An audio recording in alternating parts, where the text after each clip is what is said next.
امکان نمبر 1 کیا ہے؟ ابھی عالم اسلام کا ایک سالڈ بلاک ہے جو یہودی ورلڈ آرڈر کی نگاہوں میں کھٹک رہا ہے. میں کھٹکتا ہوں دل یزداں میں کانٹے کی طرح. اگرچہ ان کی اسٹریٹجی کیا ہے؟ ایک ایک کر کے ان کے حصے بکھرے کر کے تیا پانچا کرو. ابھی وہ بلاک کون سا ہے؟ ایران ہے، افغانستان ہے، پاکستان ہے اور روسی ترکستان سے آزاد ہونے والی جو ریاستیں ہیں. یہ ایک سالڈ بلاک. یہ عجمی مسلمان عربی نہیں، عربی گئے، یہ نوٹ کر لیجئے.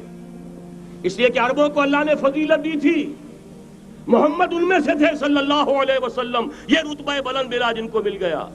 لیکن ساتھ ہی اللہ نے دھمکی بھی دے دی تھی سورہ محمد میں، ان تتولوا یستبدل قوما غیرکم، اگر تم پیٹھ دکھا دو گے اس مشن کو جو ہم نے تمہارے حوالے کیا ہے، تمہیں ہٹائیں گے، کسی اور کو لے آئیں گے. اور یہ بات ہو چکی ہے 13ویں صدی عیسوی میں. 1258 میں جب سقوط بغداد ہوا ہے، عربوں کے ہاتھ سے عالم اسلام کی قیادت چھین لی گئی، معزول کر دیے گئے. اس کے بعد قیادت کن کے ہاتھوں میں آئی؟ ترکوں کے ہاتھ میں. ترکان تیموری ہندوستان میں، ترکان صفوی ایران میں، ترکان سلجوقی مڈل ایسٹ میں، اور ترکان عثمانی کا تو کہنا ہی کیا ہے. وہ ایشیا مائنر سے چل کر آپ کو معلوم ہے کہ مشرقی یورپ کا کتنا بڑا علاقہ، دی گریٹ آٹومان امپائر اس صدی کے آغاز تک قائم تھی. اس صدی میں عجیب عجیب معجزے ہوئے ہیں. گریٹ آٹومان امپائر جو 3 بر اعظموں پر محیط، نام و نشان ختم. The great U S S R, نام و نشان ختم. اب تو روس صاحب ایک ملک کی حیثیت سے رہ گئے. یہ اس صدی میں 2 اور وقت نہیں ہے میں اور آپ کو کیا بتاؤں. اس صدی میں تو بڑے بڑے عجیب عجوبے ہوئے ہیں. بڑی بڑی 2 عظیم جنگیں ہو چکی ہیں، تیسری جو ہے سر پر کھڑی ہے، دور نہیں ہے، جس کو حدیث میں کہا گیا ہے الملحمۃ العظمی، تاریخ انسانی کی عظیم ترین جنگ، اور وہی صلیبی جنگ جس کا آغاز بوسنیا سے ہو چکا ہے. بہرحال اس وقت جو میں کہہ رہا تھا، ورنہ میرے پاس تو یعنی یہ کہ درد دل کہنے کے لیے وقت نہیں ہے، مجھے اپنی بات کو محدود کرنا پڑ رہا ہے. لیکن میں اب آ رہا ہوں اصل موضوع کی طرف کہ ایک امکان تو یہ ہے کہ اس بلاک میں اسلام کا احیاء ہو، اور اس کے لیے کچھ نویدیں بھی موجود ہیں احادیث نبویہ میں. وہ تو آپ نے سنا ہوگا اقبال کا شعر، میرے عرب کو آئی ٹھنڈی ہوا جہاں سے، میرا وطن وہی ہے، میرا وطن وہی ہے. حدیث میں آتا ہے یخرج ناس من المشرق یودعون للمہدی یعنی سلطانہ، مشرق سے فوجیں نکلیں گی کہ جو کہ مہدی کی حکومت قائم کریں گی. یہ مہدی اہل تشیع کے مہدی اور ہیں، ہمارے مہدی اور ہیں. اہل تشیع کے عقیدے کے مطابق ان کے بعد میں امام جو روپوش ہو گئے تھے وہ امام مہدی ہے، وہ ظاہر ہو جائیں گے. ابھی امام غائب ہیں، پھر وہ ظاہر ہو جائیں گے. ہمارے نزدیک یہ مہدی پیدا ہوں گے یا ہو چکے ہوں، اور یہ ہوں گے حضرت فاطمہ کی نسل ہی سے رضی اللہ تعالی عنہا. لیکن عالم عرب کے اندر پھر ایک طاقت بن کر ابھریں گے، باطل کی قوتوں کے خلاف جہاد کریں گے. لیکن ان کو مدد آئے گی 2 طرف سے. ایک زمینی مدد آئے گی مشرق سے، ایک آسمانی مدد آئے گی. عیسیٰ ابن مریم کا نزول، حضرت مسیح علیہ السلام جو زندہ آسمان پر اٹھائے گئے تھے نازل ہوں گے. اور در حقیقت ان 2 مددوں کے نتیجے میں پھر یہود کا قلع قمع ہوگا، اور یہی گریٹر اسرائیل ان کا گریٹر گریو یارڈ بن کر رہے گا، عظیم تر قبرستان بن کر رہے گا. اس کی بڑی واضح حدیثیں موجود ہیں، اس کی بڑی تفصیلی خبریں موجود ہیں. یہ احادیث کی کتب کے اندر بدقسمتی سے ہماری اس کی طرف توجہ نہیں.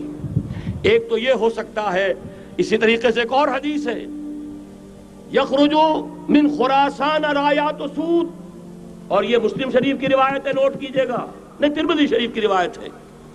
یخرج من خراسان رایات سود لا یردها شیء حتی تنصب بایلیا. اور خراسان حضور کے زمانے میں آج کے افغانستان کا نام تھا. یہ افغانستان میں جو جہاد ہوا ہے، غلطیاں ہوئی ہیں اور غلطیوں کا خمیازہ بھگت رہے ہیں. یہ تو اللہ تعالیٰ کی سنت ہے جس میں اللہ نے صحابہ کو بھی ایگزمپٹ نہیں کیا، غلطی کی سزا دی ہے. 35 صحابہ کی غلطی غزوہ احد میں ہوئی، جہاں سے حکم تھا کہ مت ہٹنا، 50 میں سے 35 ہٹ گئے. نتیجہ کیا نکلا؟ فتح شکست میں بدل گئی، 70 صحابہ شہید ہو گئے۔ اللہ تعالیٰ نے فرمایا وَلَقَدْ صَدَقَكُمُ اللَّهُ وَعْدَهُ إِذْ تَحُسُّونَهُم بِإِذْنِهِ حَتَّىٰ إِذَا فَشِلْتُمْ وَتَنَازَعْتُمْ فِي الْأَمْرِ وَعَصَيْتُمْ مِن بَعْدِ مَا أَرَاكُم مَّا تُحِبُّونَ۔ مسلمانوں، ہم سے گلہ نہیں کر سکتے، ہم نے اپنا وعدہ سچا کر دکھا دیا تھا جبکہ تم انہیں گاجر مولی کی طرح کاٹ رہے تھے، لیکن جب تم ڈھیلے پڑ گئے، تم نے ڈسپلن کو توڑا، تم نے اختلاف کیا تو سزا دیا۔ تو اگر صحابہ کرام رضوان اللہ تعالی علیہم اجمعین خیر الناس بعد الانبیاء، پوری نوع انسانی کے اندر انبیاء کے بعد بلند ترین انسان، اگر ان کی بھی غلطی کا خمیازہ جو ہے اللہ نے چکھایا، کیوں چکھایا؟ ضروری تھا، آئندہ کے لیے سبق ہو جائے۔ یہ وَلِيُمَحِّصَ مَا فِي قُلُوبِكُمْ، تاکہ تمہارے دلوں کے اندر اگر کہیں کوئی کھوٹ ہے اور پاک کر دیں ہم۔ اس لیے بہرحال غلطیاں ہوئی ہیں افغانستان میں، ایک امام کے ساتھ بیعت نہیں تھی، بلکہ بدقسمتی اور بڑھ کر یہ ہے بیعت کر کے توڑ دی۔ عبد الرسول سیاف صاحب کے ہاتھ پر ہمارے پاکستان کے 7 گروپ جو تھے، انہوں نے عین حرم میں بیٹھ کر بیعت کی اور پاکستان آ کر بیعت توڑ دی۔ سزا اس کی مل رہی ہے، آپس کی خانہ جنگی یوں ہی نہیں ہو رہی، کوئی سبب ہے، لہذا یہ سزا تو ملے گی، لیکن جتنا خون یہاں پر خلوص کے ساتھ دیا گیا ہے اس کی مقدار بھی کم نہیں ہے۔ یہاں سے خیر برآمد ہوگا۔ اور دوسری بات اپنے بارے میں نوٹ کر لیجئے، یہ پاکستان، بچا کھچا Pakistan, what remains of Pakistan, یہ اصل میں ہے کیا؟ مولانا بہت خوبصورت انداز میں فرما رہے تھے، یہ 313 نہیں تھے، اسلام تھا۔ اسی طرح نوٹ کیجئے، پاکستان نہیں ہے، 4 صدیوں کی تجدیدی مساعی کا حاصل ہے۔ آپ نے کبھی نوٹ کیا ختم نبوت کے بعد اب سب سے اونچا منصب کس کا ہے؟ مجددین۔ سنن ابی داؤد کی روایت، ان اللہ یبعث فی هذه الامہ علی راس کل 100 عام من یجدد لها دینها۔ اور نوٹ کیجئے، کوئی بات ہے 1000 برس تک سارے مجدد عالم عرب میں پیدا ہوئے، جیسے ہی دوسرا 1000 سال شروع ہوا، الف ثانی کا مجدد اعظم شیخ احمد سرہندی کہاں تھا؟ صنم خانہ ہند میں حاضر ہوا۔ میں شیخ مجدد کی لحد پر، وہ خاک کے ہے زیر فلک مطلع انوار، گردن نہ جھکی جس کی جہانگیر کے آگے، جس کے نفس گرم سے ہے گرمی اعراض وہ۔ پھر 12ویں صدی کا مجدد اعظم امام الہند شاہ ولی اللہ دہلوی، 13ویں صدی کا مجدد اعظم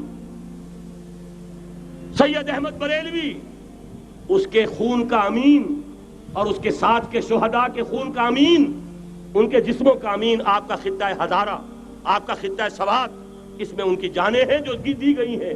اور وہ نہایت میں آپ سے عرض کر دوں، دور صحابہ کے بعد اتنا خالص اسلامی جہاد پوری مسلمان تاریخ میں نہیں ملے گا جتنا وہ تحریک شہیدین کا تھا۔ 14ویں صدی ہجری میں شیخ الہند جیسا مجاہد اعظم کہ انگریز نے گرفتار کر کے قید بھی کیا ہے، تو کہاں؟ ہندوستان میں نہیں، کہاں؟ جزیرہ سائرس، کیا نام تھا؟ مالٹا، جزیرہ مالٹا بحر روم میں۔ اقبال کے نفس سے ہے لالے کی آگ تیز، ایسے غزل سرا کو چمن سے نکال دو۔ کہیں ہندوستان کی کسی جیل میں ہوا تو شاید اس کے نفس کی گرمی ہی سے کوئی حرارت پیدا ہو جائے۔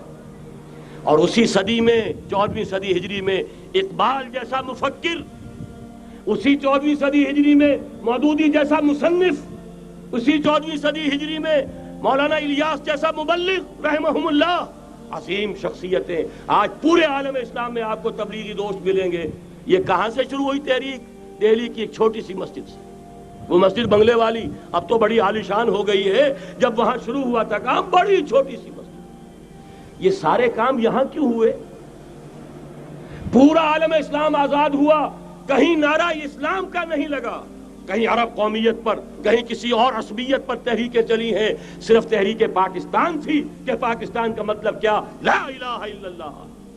کوئی سبب ہے کہ یہاں قرارداد مقاصد پاس ہوئی، حاکمیت اللہ کی ہے، کہ اکبر نام لیتا ہے خدا کا اس زمانے میں، یہ سارا ماضی سامنے رکھیے اور حضور کی دی ہوئی پیشن گوئیوں کا مستقبل سامنے رکھیے، ان دونوں سے ثابت ہوتا ہے اس خطہ ارضی سے کچھ ہونا ہے۔